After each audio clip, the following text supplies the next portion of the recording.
आदरणीय अध्यक्ष महोदय, मैं इस सम्मानित सदन में पश्चिम एशिया में चल रहे संघर्ष और इसकी वजह से भारत के सामने आई चुनौतियों पर बात रखने के लिए उपस्थित हुआ हूं। इस समय पश्चिमी एशिया की हालत चिंताजनक है। बीते 2-3 हफ्तों में जयशंकर जी ने और हरदीप पुरी जी ने इस विषय पर सदन को जरूरी जानकारी दी है। अब इस संकट को 3 सप्ताह से ज्यादा हो रहा है। इसका पूरे विश्व की अर्थव्यवस्था पर, लोगों के जीवन पर बहुत ही विपरीत असर हो रहा है। इसलिए पूरी दुनिया इस संकट के जल्द से जल्द समाधान के लिए सभी पक्षों से आग्रह भी कर रही है। अध्यक्ष महोदय, भारत के सामने भी इस युद्ध ने अप्रत्याशित चुनौतियां खड़ी कर दी हैं। ये चुनौतियां आर्थिक भी हैं, नेशनल सिक्योरिटी से जुड़ी भी हैं और मानवीय भी है। युद्धरत और युद्ध से प्रभावित देशों के साथ भारत के व्यापक व्यापारिक रिश्ते हैं। जिस क्षेत्र में युद्ध हो रहा है वो दुनिया के दूसरे देशों के साथ हमारे व्यापार का भी एक महत्वपूर्ण रास्ता है। विशेष रूप से कच्चे तेल और गैस की हमारी जरूरतों का एक बड़ा हिस्सा यही क्षेत्र पूरा करता है। हमारे लिए ये रीजन एक और कारण से भी अहम है। लगभग 1 करोड़ भारतीय खाड़ी देशों में रहते हैं और वहां काम करते हैं। वहां समंदर में जो कमर्शियल शिप चलते हैं उनमें भारतीय क्रू मेंबर्स की संख्या भी बहुत अधिक है। ऐसे अलग अलग कारणों के चलते भारत की चिंताएं स्वाभाविक रूप से अधिक है। इसलिए ये आवश्यक है कि भारत की संसद से इस संकट को लेकर एक मत और एकजुट आवाज दुनिया में जाए।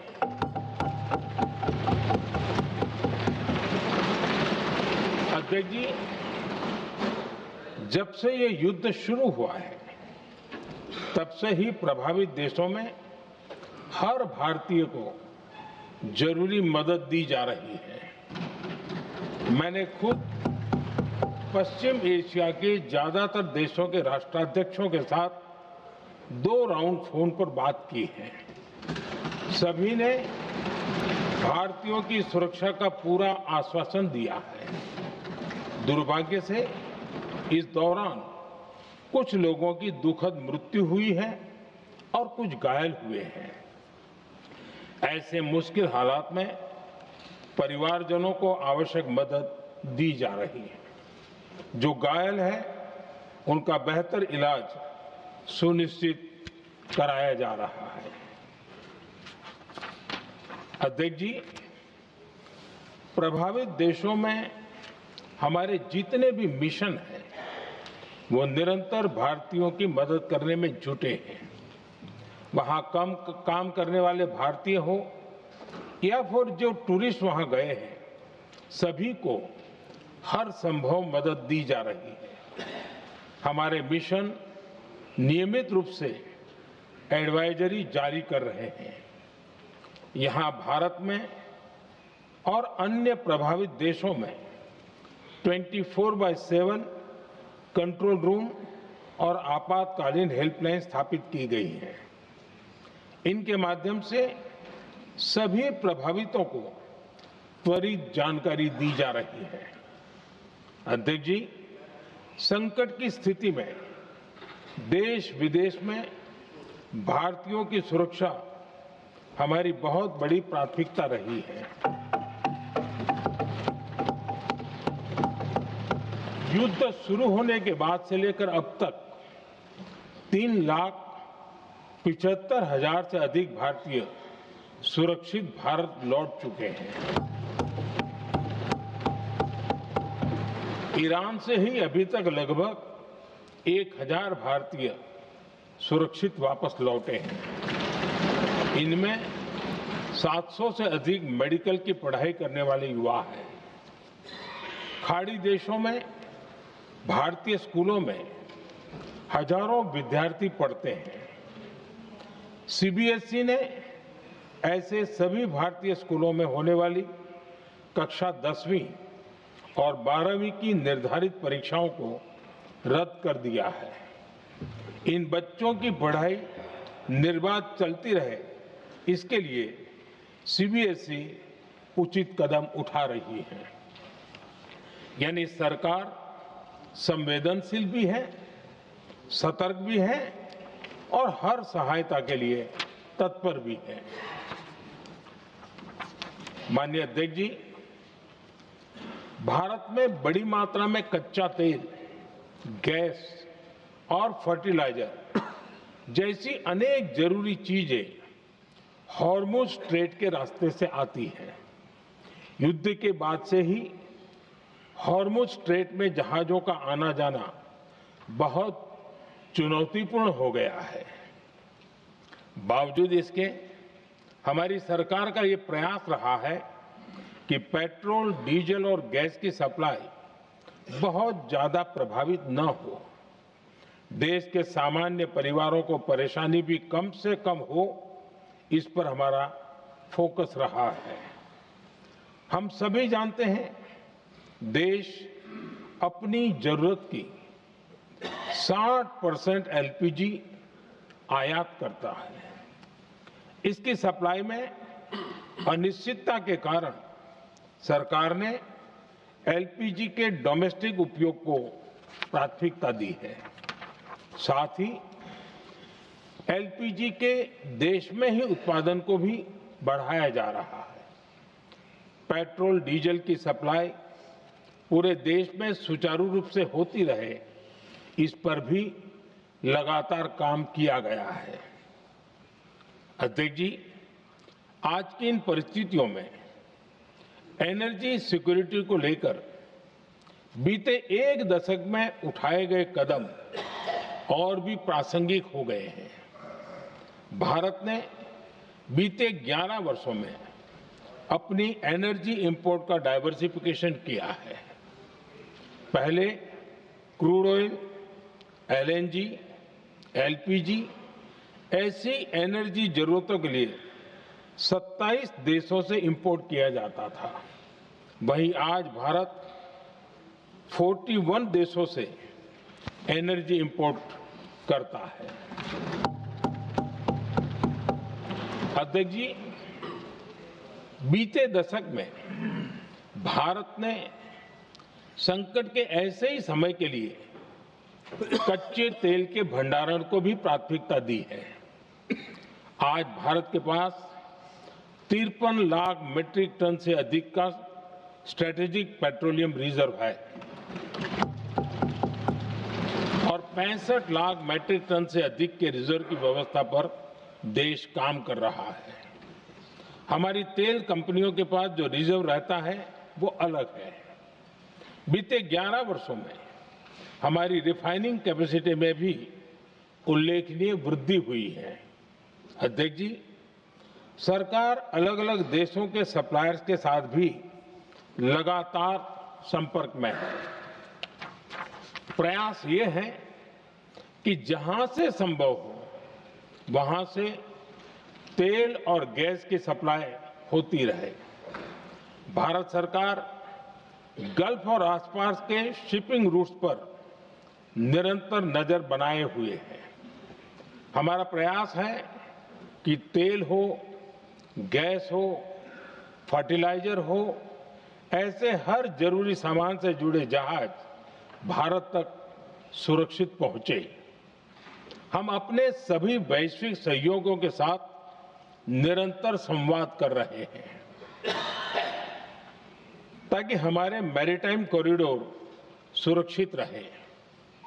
ऐसे प्रयासों के कारण बीते दिनों हॉर्मुज स्ट्रेट में फंसे हमारे कई जहाज भारत आए भी हैं। अध्यक्ष जी, संकट के इस समय में देश की एक और तैयारी भी बहुत काम आ रही है। पिछले 10-11 साल में इथेनॉल के उत्पादन और उसकी ब्लेंडिंग पर अभूतपूर्व काम हुआ है। एक दशक पहले तक देश में सिर्फ 1-1.5% इथेनॉल ब्लेंडिंग कैपेसिटी थी। आज हम पेट्रोल में 20% इथेनॉल ब्लेंडिंग के करीब पहुंच रहे हैं। इसके कारण प्रति वर्ष करीब 4.5 करोड़ बैरल कम ऑयल इंपोर्ट करना पड़ रहा है। ऐसे ही रेलवे के बिजलीकरण से भी बहुत बड़ा फायदा हो रहा है। अगर रेलवे का इतना बिजलीकरण न होता तो हर साल करीब 180 करोड़ लीटर डीजल अतिरिक्त लगता। ऐसे ही हमने मेट्रो का नेटवर्क बढ़ाया है। 2014 में जहां देश में मेट्रो नेटवर्क 250 किलोमीटर से भी कम था, आज ये बढ़कर करीब 1100 किलोमीटर हो गया है। हमने इलेक्ट्रिक मोबिलिटी पर बहुत अधिक बल दिया। केंद्र सरकार ने राज्यों को 15,000 इलेक्ट्रिक बसें चलाने के लिए दी हैं। आज जिस स्केल पर वैकल्पिक ईंधन पर काम हो रहा है, उससे भारत का भविष्य और सुरक्षित होगा।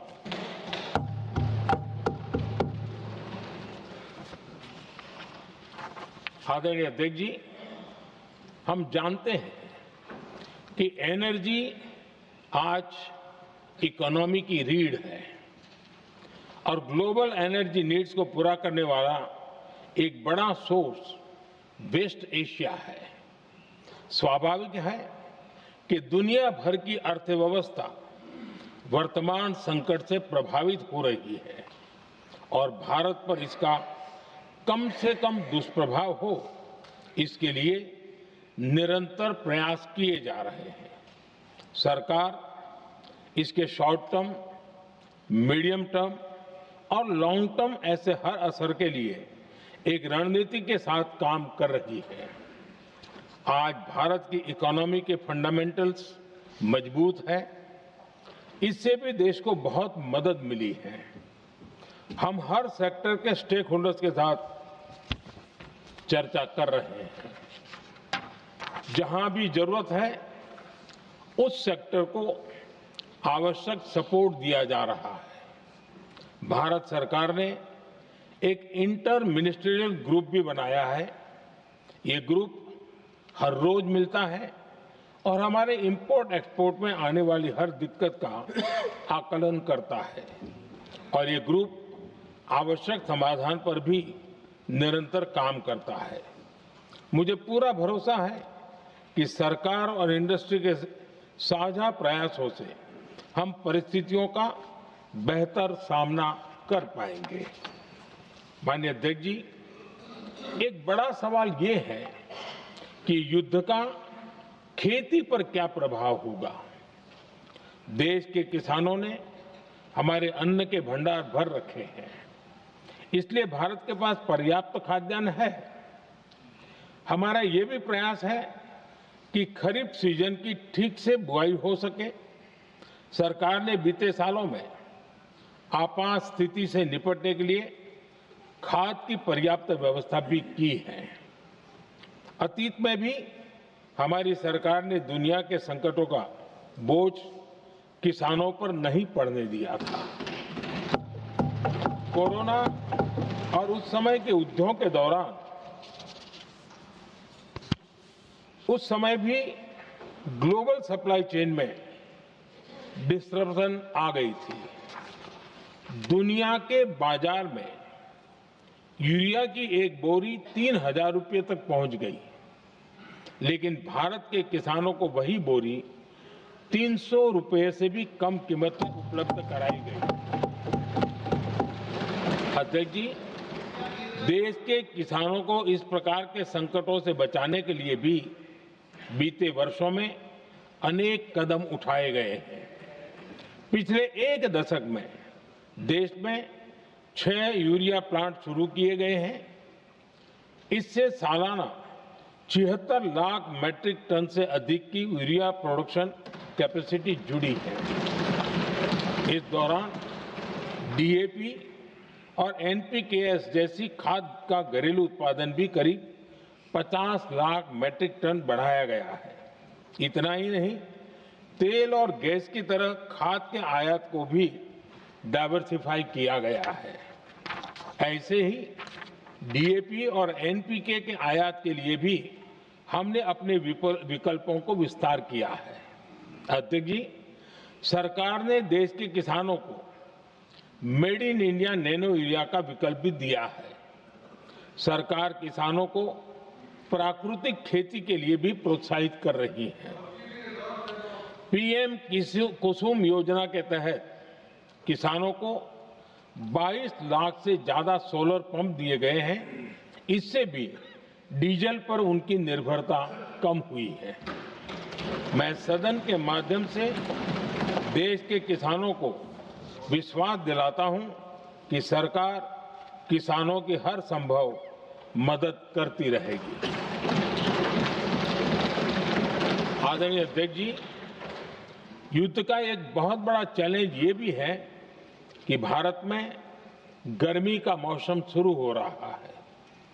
आने वाले समय में बढ़ती गर्मी के साथ बिजली की डिमांड बढ़ती जाएगी। फिलहाल देश के सभी पावर प्लांट्स के पर्याप्त कोल स्टॉक्स उपलब्ध है। भारत ने लगातार दूसरे साल 100 करोड़ टन कोयला उत्पादन करने का रिकॉर्ड बनाया है। पावर जनरेशन से लेकर पावर सप्लाई तक के हमारे सभी सिस्टम की निरंतर मॉनिटरिंग भी की जा रही है और सरकार की तैयारियां उसको रिन्यूएबल एनर्जी से भी मदद मिली है। बीते दशक में रिन्यूएबल एनर्जी की तरफ देश ने बड़े कदम उठाए हैं। आज हमारी total installed power generation capacity का आधा हिस्सा रिन्यूएबल सोर्स से आता है। हमारी कुल रिन्यूएबल क्षमता आज 250 गीगावाट के ऐतिहासिक आंकड़े को पार कर गई। बीते 11 वर्षों में देश ने अपनी सोलर पावर कैपेसिटी करीब 3 गीगावाट से बढ़ाकर 140 गीगावाट तक पहुंचाई है। बीते वर्षों में देश में करीब 40 लाख रूफटॉप सोलर लगे हैं। इसमें पीएम सूर्यघर मुफ्त बिजली योजना से भी लोगों को काफी मदद मिली है। गोवर्धन योजना के तहत देश में आज 200 कॉम्प्रेस्ड बायोगैस प्लांट भी काम करना शुरू कर चुके हैं। ये सारे प्रयास आज देश के बहुत काम आ रहे हैं। सरकार ने भविष्य की तैयारी और बढ़ाते हुए शांति एक्ट माध्यम से देश में न्यूक्लियर एनर्जी के उत्पादन को भी प्रोत्साहित किया है। कुछ ही दिन पहले small hydro power development scheme को भी हरी झंडी दी गई है, जिससे अगले 5 वर्षों में 1500 मेगावाट नई हाइड्रो पावर कैपेसिटी जोड़ी जाएगी। आदरणीय अध्यक्ष जी, जहां तक डिप्लोमेसी की बात है, भारत की भूमिका स्पष्ट है। शुरुआत से ही हमने इस संघर्ष को लेकर अपनी गहरी चिंता व्यक्त की है। मैंने स्वयं भी पश्चिम एशिया की सभी संबंधित नेताओं से बातचीत की है। मैंने सभी से तनाव को कम करने और इस संघर्ष को खत्म करने का आग्रह किया है।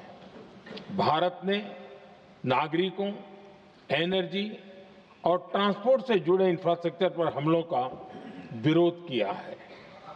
कमर्शियल जहाजों पर हमला और हॉर्मुज स्ट्रेट जैसे अंतर्राष्ट्रीय जलमार्ग में रुकावट अस्वीकार्य है। भारत डिप्लोमेसी के जरिए युद्ध के इस माहौल में भी भारतीय जहाजों के सुरक्षित आवागमन के लिए निरंतर प्रयास कर रहा है। अध्यक्ष महोदय, भारत हमेशा से ही मानवता के हित में और शांति के पक्ष में अपनी आवाज उठाता रहा है। मैं फिर कहूंगा कि बातचीत और कूटनीति ही इस समस्या का समाधान है।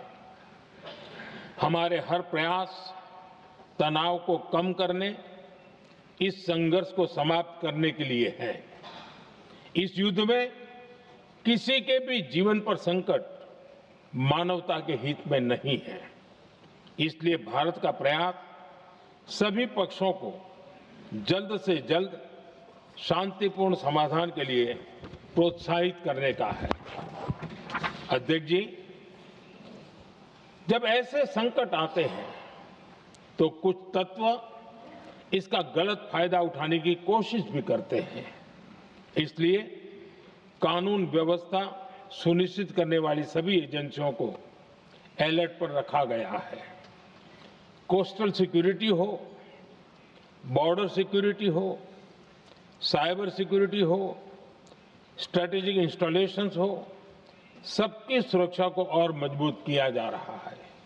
अध्यक्ष जी, इस युद्ध के कारण दुनिया में जो कठिन हालात बने हैं, उनका प्रभाव लंबे समय तक बने रहने की आशंका है। इसलिए हमें तैयार रहना होगा, हमें एकजुट रहना होगा।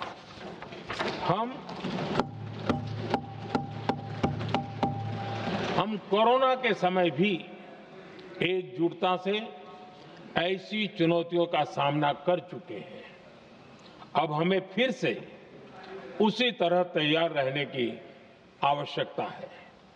धीरज के साथ, संयम के साथ, शांत मन से हमें हर चुनौती का मुकाबला करना है और यही हमारी पहचान है, यही हमारी ताकत है। और हां, हमें बहुत सावधान और सतर्क भी रहना है। हालात का फायदा उठाने वाले झूठ फैलाने का प्रयास करेंगे, ऐसे लोगों की कोशिशों को सफल नहीं होने देना है। मैं देश की सभी राज्य सरकारों से भी इस सदन के माध्यम से आग्रह करूंगा, ऐसे समय में कालाबाजारी करने वाले, जमाखोरी करने वाले एक्टिव हो जाते हैं। इसके लिए कड़ी मॉनिटरिंग जरूरी है। जहां से भी ऐसी शिकायतें आती हैं, वहां त्वरित कार्रवाई होनी चाहिए। देश की हर सरकार और देश का हर नागरिक जब मिलकर चलेंगे तो हम हर चुनौती को चुनौती दे सकते हैं। इसी आग्रह के साथ मैं अपना वक्तव्य समाप्त करता हूं। बहुत बहुत धन्यवाद।